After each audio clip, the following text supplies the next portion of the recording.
Jeter l'ancre vous est présenté par Bois Vert Marine. L'aventure commence ici. Par les concessionnaires Yamaha du Québec et par Beneva.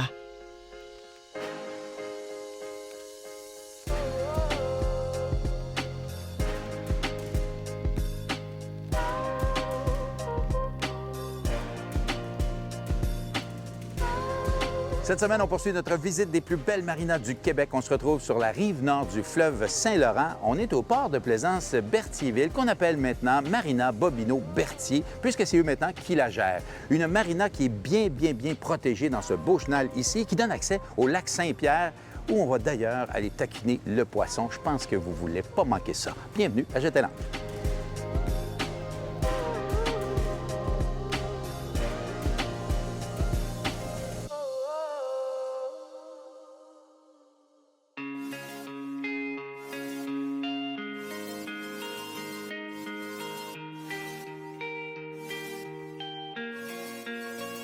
Je suis accompagné de Kevin, qui est le propriétaire. Kevin, c'est assez nouveau que vous êtes propriétaire ici, là. Ça fait 2 ans qu'on est propriétaire ici, mais on est assez expérimenté dans le domaine. C'est notre 6e marina ici. Il faut dire que vous êtes le groupe des marinas Bobino, là, que tout le monde connaît au Québec. Si on parlait des autres, vous avez... On a 3 marinas à Laval, OK. une à Sainte-Dorothée, une à Laval-sur-Lac, une à Saint-François, dans le bas de la rivière des Mille-Îles qui débouche dans le fleuve. Ouais. On a une à Pointe-Calumet, puis on en a 2 à Berthier ici. Donc, on est à Berthier, sur cette rivière qui est un embranchement, là, je pense, du lac Saint-Pierre, si je comprends bien. Ça s'appelle le canal du Chenal du Nord. C'est un embranchement du lac Saint-Pierre. Il y a une île entre la petite rivière puis le fleuve Saint-Laurent. Fait qu'ici, on est à 10 minutes de déboucher dans le fleuve Saint-Laurent. On retrouve quand même pas mal de place à quai. Là, je regarde l'enfilade ici. Là, vous avez quand même une grosse marina ici. Ouais, on a 3 branches, une de 550 pieds, la deuxième branche, elle a 650 pieds, puis la troisième a 350. Là, donc, plusieurs places à quai. As-tu des services ici aussi? Oui, on a un service de gaz pump-out au quai. On a un restaurant avec douche, toilette. On est à 2 pas du centre-ville, là, ici. Là. Exactement. Il y a 3-4 restaurants, un petit café. Je te dirais qu'à toutes les 2-3 semaines dans l'été, il y a des événements. Ah ouais. On a un restaurant, fait que le monde, ils viennent, ils arrêtent, ils viennent manger, puis qu'ils viennent au restaurant ici ou qu'ils vont ailleurs dans la ville. Tant qu'ils viennent dans les heures d'ouverture du gaz, c'est gratuit pour tout le monde.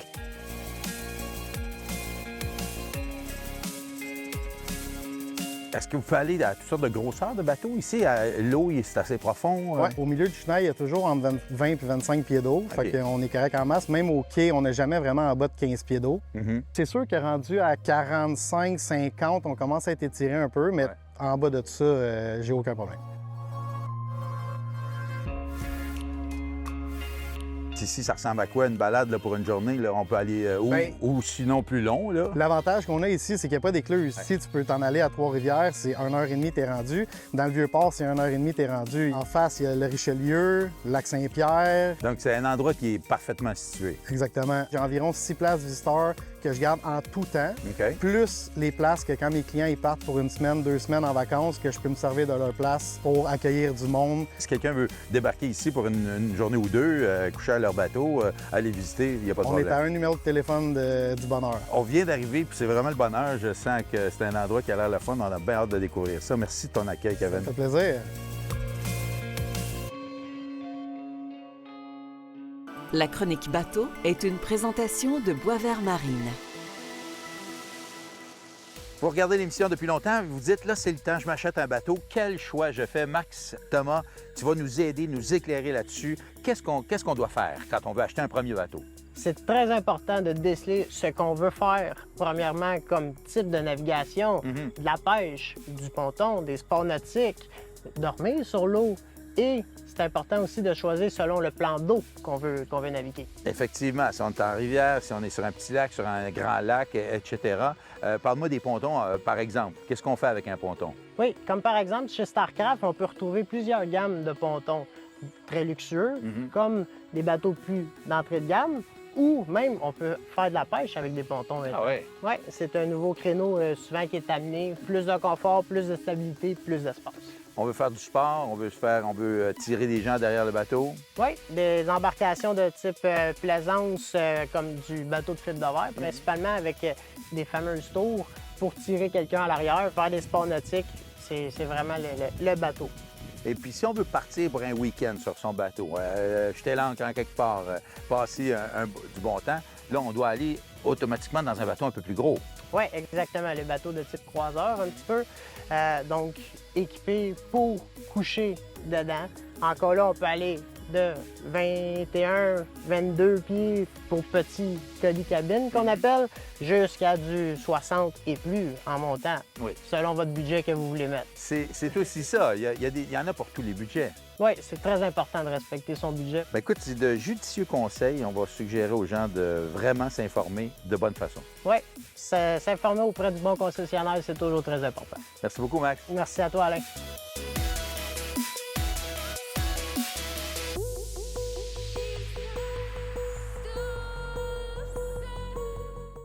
Sur l'eau, chaque instant compte. Que vous cherchiez détente ou sensation forte, le bateau parfait vous attend chez Boisvert Marine. Découvrez nos modèles Beneteau, Lund, Harris, Kingfisher, Wellcraft et Starcraft, propulsés par des moteurs performants pour une expérience incomparable sur l'eau. Notre équipe dévouée vous accompagne à chaque étape, que ce soit pour l'achat, l'entretien ou la personnalisation de votre embarcation. L'aventure commence ici, chez Boisvert Marine, à Sorel-Tracy.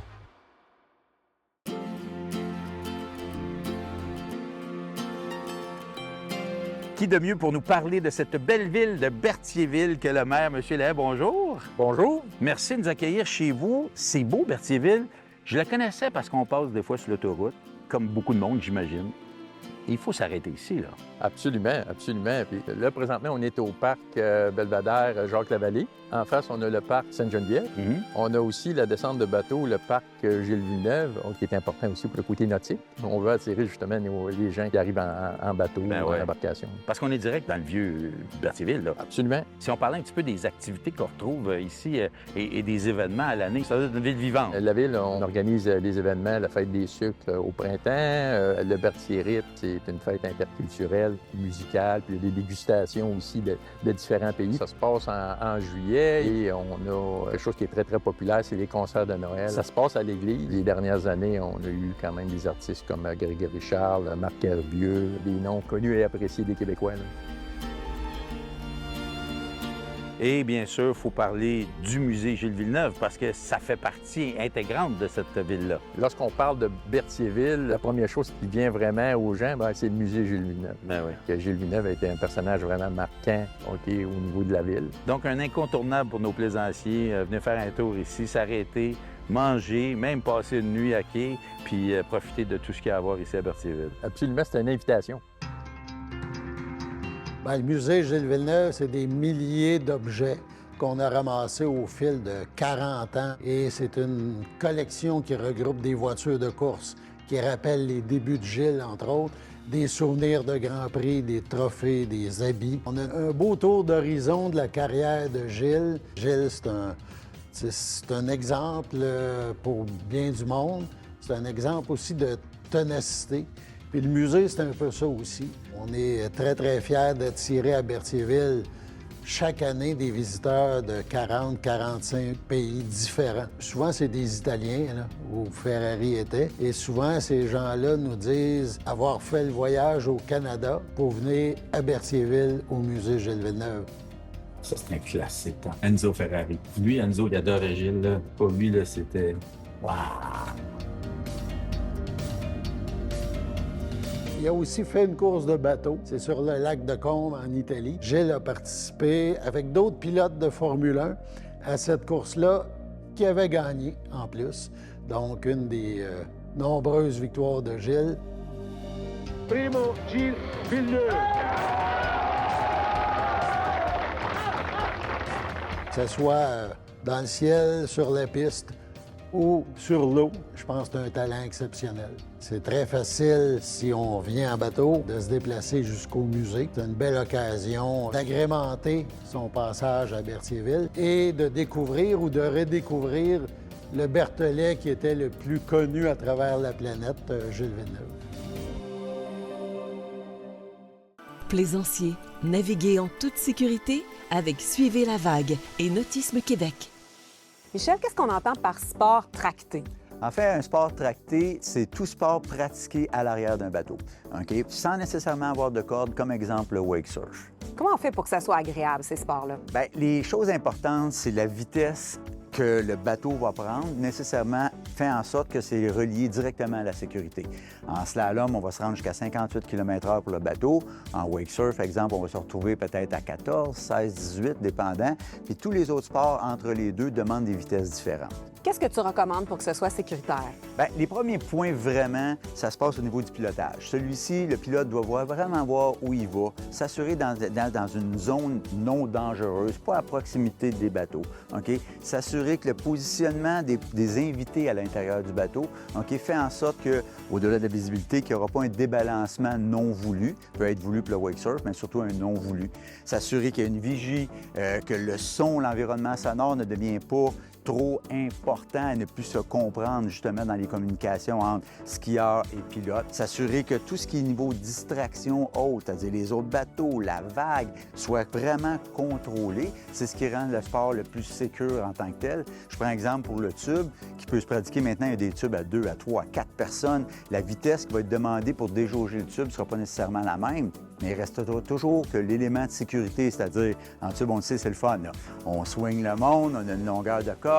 La dimension que notre cercle prend est immense. Il faut s'assurer d'avoir pleinement contrôle de la manœuvre lorsqu'on veut faire vraiment tomber les gens en tube.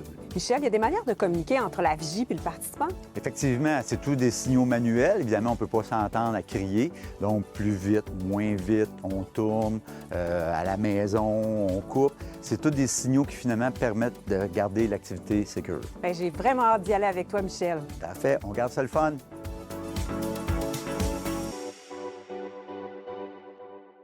Le jour viendra où vous remarquerez que votre bateau commence à se faire vieux, où vous ne serez peut-être plus en mesure de créer des souvenirs sur l'eau comme vous aviez l'habitude de faire. Mais ce qui est vieux aujourd'hui peut être renouvelé. Et cela va au-delà de la simple performance. Nous pensons aussi à la tranquillité d'esprit. Il est temps de créer de nouveaux souvenirs.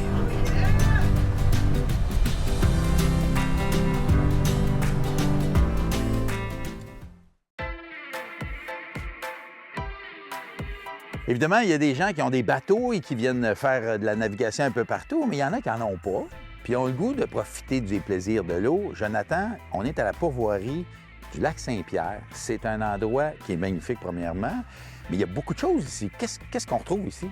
Bien, ici, on peut faire de la location de bateaux, on peut faire de la location de chaloupe, on peut faire de la location de pontons, on peut faire de l'hébergement. Bon, pour les amateurs de pêche, là, le lac Saint-Pierre est connu. Il y a beaucoup de poissons ici. Ah, définitivement, c'est un beau secteur là, pour la pêche. Un secteur qui est quand même assez unique là, de par son archipel, puis les îles, puis tout ça. Là, c'est vraiment une belle place. Là. On peut passer entre les îles, on se promène dans les baies. Là. C'est vraiment un beau coin là, pour la navigation aussi.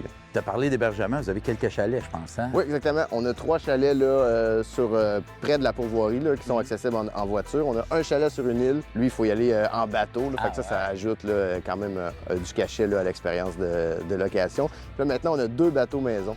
Fait que là, les bateaux maison, on peut aller les porter dans les îles. Fait que là, vous êtes chez vous, dans l'archipel du lac Saint-Pierre. Puis, j'en reviens à la pêche, là, tes guides, là, ils connaissent le lac un peu. Ah oui, les guides, ils ont tout le nez qui plume. Ça veut dire qu'ils ont passé beaucoup de temps sur l'eau, là. Ils connaissent le coin si vous partez avec un guide, là. Puis là, nous autres, on s'en va avec un guide, justement. Tu nous en as trouvé un bon? Exactement. Oui, j'en ai trouvé un bon. On s'en va faire un petit tour là, pour le doré, puis peut-être la chigasse, on est chanceux.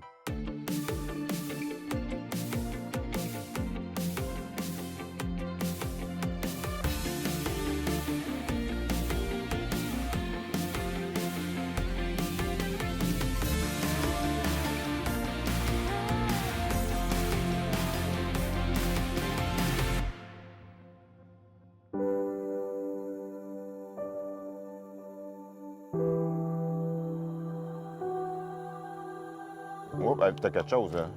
Ah, ben oui, toi. T'as quelque chose. Oh! Oh, ça tire, ça tire! Un beau doré, justement. Un beau doré! Juste avant de l'amener ici. Oh, wow! Je pense qu'on est limite si jamais on voudrait le consommer. On a une réglementation ici là, du 37 cm à 53. Ben oui. Bye bye, mon beau! Ça n'aura pas été long, hein? Jérémy, on aurait aimé ça passer un autre 2-3 heures avec toi. Ça a été très, très agréable. Merci de m'avoir fait découvrir ce beau coin-là. Pêcher un beau petit doré, hein? C'est cool. Ben, écoute, avec le temps qu'on avait, c'est déjà bien. C'est déjà très bien.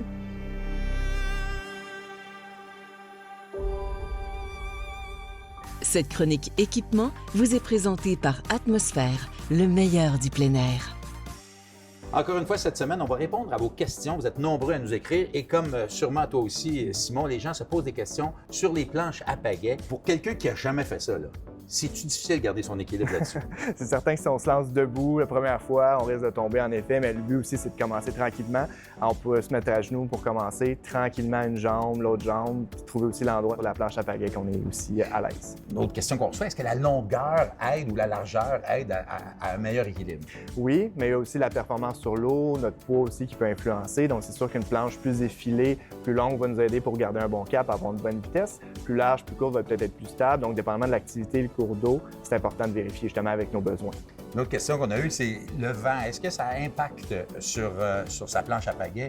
Évidemment, si tu as 40 nœuds de vent, ça peut déranger. Oui, exactement. Mais même en bas de ça, les planches gonflables, le fait est que c'est un ballon qui flotte sur l'eau, si on veut, donc plus susceptible d'être influencé par le vent. Les planches rigides, un petit peu moins, mais il faut le prendre en compte, c'est sûr, surtout si on part pour un long moment. On est craqué, on veut commencer. Là, on est en début de saison. On va faire ça au printemps, c'est dangereux?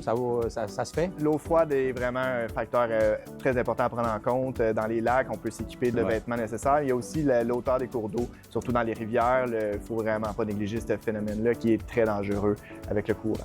Parlons de bris. Les gens posent la question, ça se brise facilement, une planche gonflable versus une planche rigide? C'est assez solide. C'est très solide. Les gonflables, justement, c'est une question qu'on a souvent, mais c'est très, très rigide. Il faut vraiment avoir un objet très pointu pour pouvoir le briser. Ça peut se réparer, dépendamment, évidemment, du bris. Côté rigide, les planches en plastique sont extrêmement durables et résistantes. Ceux en fibre, par contre, sont plus sensibles d'être brisés sur des roches, des choses comme ça, versus le plastique qui est très, très résistant. Écoute, c'est encore une fois de très bonnes réponses. On aurait plein d'autres questions, je suis convaincu, mais on aura sûrement éclairé les gens là-dessus. Merci beaucoup, Simon. Merci à toi, Alain.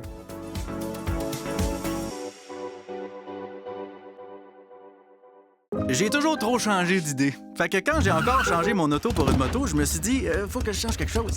Ça fait que j'ai changé d'assurance. Avec Beneva, j'ai pu assurer uniquement ma moto. Là, je change plus rien, sauf ma coupe de cheveux. Changez pour Beneva.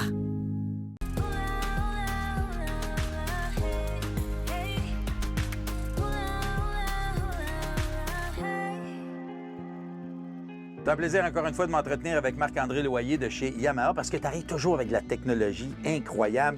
Le M-Master, on en a parlé l'année passée. Si on faisait une petite récapitulation. Ouais, bien, écoute, M-Master, c'est simple. C'est un aide à la navigation. Tu as 4 différents niveaux. Niveau 1, contrôle numérique. Niveau 2, direction électronique. Niveau 3, pilote automatique. Niveau 4, pleine manœuvrabilité. Un joystick. Donc, un système qui s'installe sur toutes sortes de bateaux en autant qu'on a le moteur Yamaha derrière. Exact. Parle-moi de ce qui... le 4 +. Oui, bien qu'en fait, on a rajouté des choses qui se rajoutent. Fait que EX, ça veut dire... M-Master EX, c'est rajouter des fonctions. On peut connecter un moteur d'étrave maintenant. Un connecteur d'étrave complètement connecté sur le joystick. Fait que ça simplifie la manœuvre. On n'a pas les gaz et le propulseur d'étrave à contrôler en même temps. Fait que ça rend ça beaucoup plus facile. Puis, bien, ça, c'est compatible avec plusieurs différents moteurs d'étrave. Puis pour les grands bateaux, c'est un must. Ben oui, évidemment. Mais là, qu'est-ce que tu as sur toi? C'est une manette, ça? Oui. Fait que la grosse affaire, c'est que cette année, on lance la manette sans fil. Une manette qui nous permet d'avoir les mêmes fonctions qu'une station fixe dans un bateau, mais sur une manette sans fil. Tu peux tout contrôler. Exact. Fait à basse vitesse, bien sûr. On parle de pas aller pleine vitesse avec l'embarcation, mais c'est vraiment de faire les mêmes genres de manœuvres, accostage, positionnement du bateau, faire les pivotements, être capable de faire aller à la pêche, dériver avec le courant. Toutes les fonctions qu'on a avec un Master, on les retrouve sur une manette sans fil. Puis ça fonctionne à une seule condition. Oui. C'est qu'on reste sur le bateau. Exact. Parce qu'il y a des gens qui vont vouloir tester ça en dehors du bateau. Fait que ça prend... Le capitaine est équipé d'une puce électronique comme ça qui dit « Man overboard ». Fait que si je tombe à l'eau, le bateau va arrêter. Si le capitaine tombe à l'eau, même chose pour un passager. Puis tu peux avoir autant de passagers que tu veux connecter. Fait que ça nous permet d'avoir des personnes laissées en arrière. Toujours pour faciliter la tâche aux plaisanciers. Exact. Merci beaucoup, Marc-André. De rien.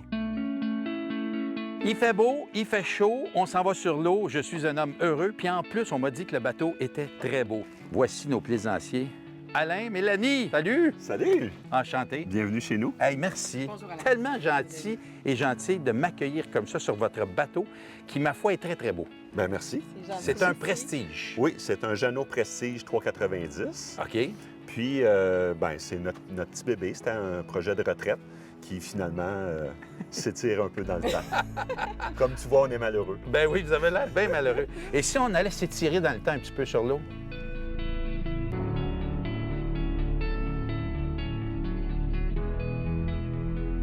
Quand on fait un tour de bateau, c'est toujours agréable de rencontrer des gens sympathiques et je pense que ça ne fera pas exception encore une fois. Alain, merci de nous accueillir. Ça fait plaisir. C'est une belle retraite, c'était organisé, hein? Bien, effectivement, c'était un projet qu'on chérissait depuis longtemps. À la base, on est des gens de voile.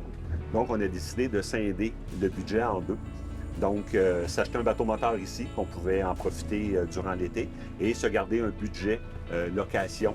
Donc, on loue des voiliers dans le sud pour faire des escapades. C'est exactement ça que je veux faire, moi, dans la vie. C'est une belle façon de naviguer, surtout en couple, quand les deux aiment ça. Quand on a commencé, on faisait nos formations ensemble. Et après ça, ben, on s'est inscrit pour la garde côtière auxiliaire canadienne. Et par la suite, ben, on a poursuivi notre formation pour devenir des capitaines certifiés par Transport Canada. Donc aujourd'hui, ben, moi, je suis fier de dire que je suis certifié capitaine Transport Canada. Puis je suis aussi très fier que Mélanie soit aussi certifiée parce qu'on a vraiment tous les deux les mêmes certifications, le même profil de navigation. On fait vraiment une belle équipe. Bien, je vais aller valider ça avec ta douce, la capitaine, voir comment elle aime naviguer avec son capitaine. Mélanie, là, il faut valider des choses. Là. Premièrement, c'est-tu facile de naviguer avec Alain? Des fois oui, des fois non.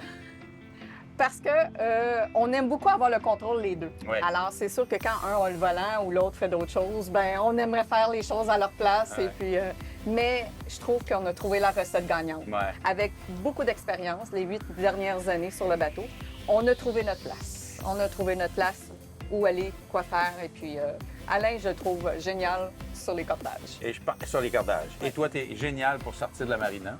Oui, surtout avec nous, on a la chance d'avoir un joystick à bord. Et puis, Alain me dit souvent, tu as la touche plus délicate, plus gentille. C'est une équipe qui fonctionne depuis longtemps ensemble comme ça. Ça fonctionne depuis 9 ans, depuis qu'on est propriétaire du bateau. Okay. Oui. Est-ce que tu aimes le côté social d'une marina aussi? Beaucoup. Puis surtout à la marina de Berthierville, on la trouve géniale, cette petite marina-là, parce qu'il y a aussi le village où on peut aller marcher. En tout cas, vous avez l'air d'être très heureux, les deux à la retraite, votre bateau, le sud sur les catamarans. Là, je pense que vous avez fait beaucoup de jaloux qui nous regardent, ou en tout cas des gens qui peut-être vont être inspirés. Bien, tant mieux. J'espère que c'est notre plus passion ça. à nous. Ben oui. Alors, on essaie de l'exploiter le plus possible. On est vivant, on est en forme, alors c'est là d'en profiter. Merci beaucoup. Ça me fait plaisir, C'est vraiment Alain. cool d'être sur Ça me votre fait bateau. plaisir. Merci. Ben Alain, c'est confirmé. Je pense que c'est officiel. Vous êtes l'équipe du mois. Vous gagnez le premier prix. Ben, merci. On vous félicite. Puis pour vous remercier, tu le sais, j'ai toujours un petit cadeau pour les plaisanciers. Fait que de nos amis de Shawbridge, ça c'est dans mon coin de pays, un petit panaché mix après que le bateau est bien amarré ou bien ancré. Et de notre ami de chez Inspiration Nautique, des petits bijoux nautiques comme je porte. Moi, je pense que c'est madame qui va hériter des bijoux. C'est bien gentil. Merci de l'accueil. Vraiment, là, ça a été un plaisir. Plaisir partagé.